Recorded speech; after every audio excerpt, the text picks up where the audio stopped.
Hello guys, good evening. Magandang araw sa lahat. Today, day 9. Grabe. Hit pa rin si Pepper. Tapos si Tornado. Nag-iingay. Palabasin ko. Ikulong ko lang si Pepper. Pero palabasin ko si Tornado.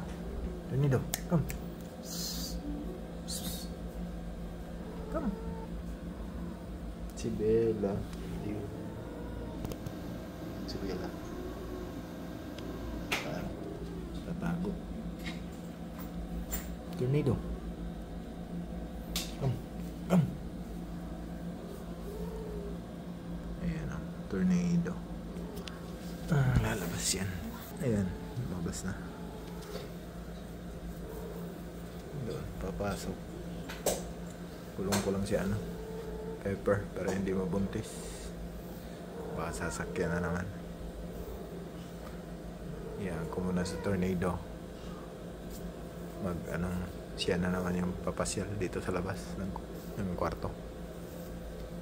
Yan ko muna siya. So yun guys, yung conclusion ko. Talagang pag nag-hit yung babae, nagiging friend na siya nung lalaki. So walang problema. So close case na tayo dun sa ilang days bago maglaro sila.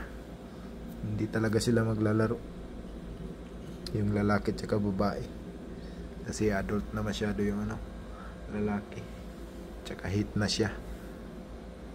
Gusto niya mag-asawa lang. Wala na sa kanya yung isip na maglaro. Ayan. So antayin na lang natin to guys, mag-hit si Bella na natin. Guys, kumakain si Tornado ng pinakain ko ng buto ng chicken. Lakas pala kumain to. Binigay ko lang sana yung mga buto kanina, yung ulam namin. Ayan, kumakain siya ng buto ng chicken.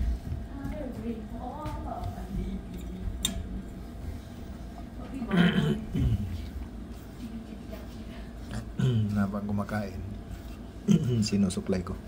Ayan, para umamo, kasi minsan mailap to lagi dun sa lalim ng kama.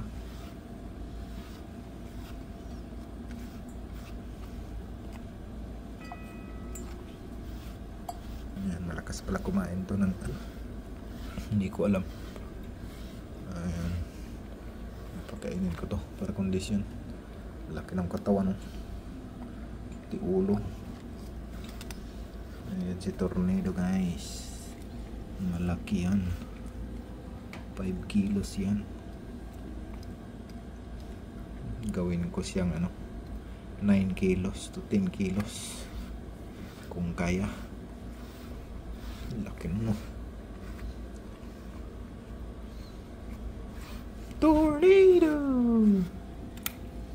Yun guys, naubos niya. Naubos